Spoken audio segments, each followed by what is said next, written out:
Leonardo, pois é, um ano, né, desde o assassinato de Bruno e Dom, e ainda tantas perguntas sem respostas, tantas ações que ainda não foram feitas, tantas promessas não cumpridas, né? É, a gente sabe que o Brasil é um dos países do mundo onde mais se mata gente que defende direitos humanos, é um dos países do mundo onde mais se ameaça e mata jornalistas, não é?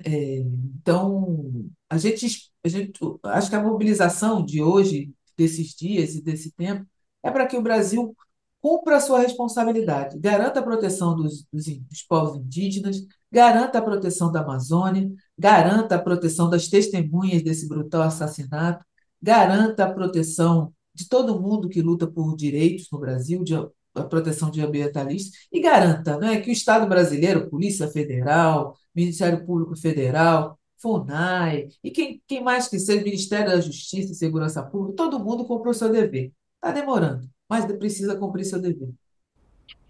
Jurema, boa noite. Sakamoto aqui, obrigado pela sua presença.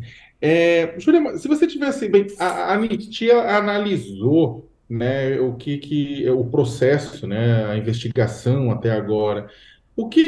Quais são os principais pontos que ainda precisam ser respondidos pelo poder público sobre a investigação da morte de Dom e do Bruno? Olha, Sakamoto, a Anistia Internacional está mobilizada desde o dia da notícia do desaparecimento dos dois.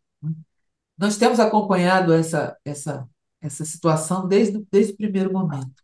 Nós enviamos recentemente, né, ofícios ao Ministério Público Federal, ao Ministério da Justiça, enviamos também à Polícia Federal, porque há para nós pelo menos 10 perguntas sem resposta. Né?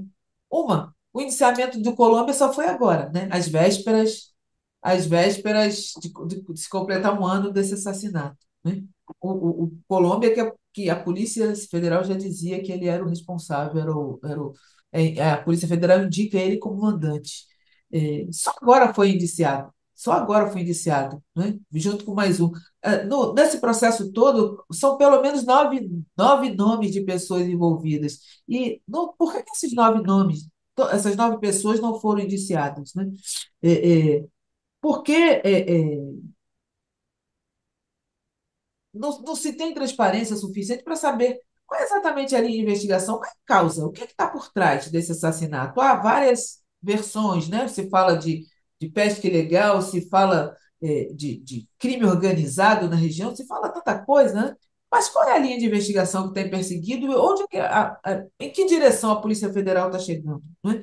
É, é, quais motivação efetivamente do assassinato, não é? Porque antes, Bruno Pereira já vinha com ameaças, já havia denunciado ameaças, o Dom Phillips filmou uma dessas ameaças e depois eles morreram. O que foi que moveu esse crime? Foi um crime de oportunidade, como diz um dos acusados do assassinato, ou é mesmo um crime premeditado, né? Que segue esse padrão que o Brasil vive de se ameaçar defensores e de se assassinar defensores impunemente, né? Impunemente. A gente também quer saber, a própria Comissão Interamericana de Direitos Humanos determinou ações ao Estado brasileiro, né, para a proteção das pessoas lá no Vale do Javari, das pessoas ligadas à Univaja que estão tão ameaçadas. Que medidas exatamente foram implementadas? Essas pessoas têm reclamado, né, do abandono. Inclusive, uma testemunha fundamental do caso falou exatamente isso. Usou exatamente essa palavra de ter sido abandonada. Ou seja, Sakamoto, são muitas perguntas sem resposta. Eu acho que é importante destacar que nos preocupa a falta de transparência. Veja, a Anistia Internacional não reivindica quebra de sigilo das informações, mas reivindica que as autoridades cumprem o seu papel de prestar contas do que estão fazendo, por que estão fazendo, em que direção vão a seguir, para garantir que não haverá impunidade, para garantir que os acusados vão passar pelo devido processo legal, para garantir que vai se apresentar à justiça brasileira as provas necessárias para responsabilizar quem precisa ser responsabilizado. Jurema, e a região ali do Vale do Javari, algo mudou no entendimento da anistia ou continua parecido com a situação que já vinha sendo denunciada? Ô, Diego, infelizmente, as informações que a gente tem no diálogo com as pessoas que vivem lá é que nada mudou. Nada mudou. Veja, O Sakamoto pode falar bastante bem, porque ele é um ativista desse campo, ele sabe muito bem como o Brasil é violento com os defensores do ambiente, com os defensores da terra, com os defensores dos direitos humanos, e prossegue de mãos, sabe, lavando as mãos, não fazendo nada. Esse crime teve uma repercussão importante. Só a primeira ação urgente que a Anistia fez, digo urgente, reivindicando que o Estado brasileiro fosse fazer as buscas, nas primeiras horas alcançou 40.000 mensagens às autoridades brasileiras para dar uma dimensão de como essa questão mobiliza.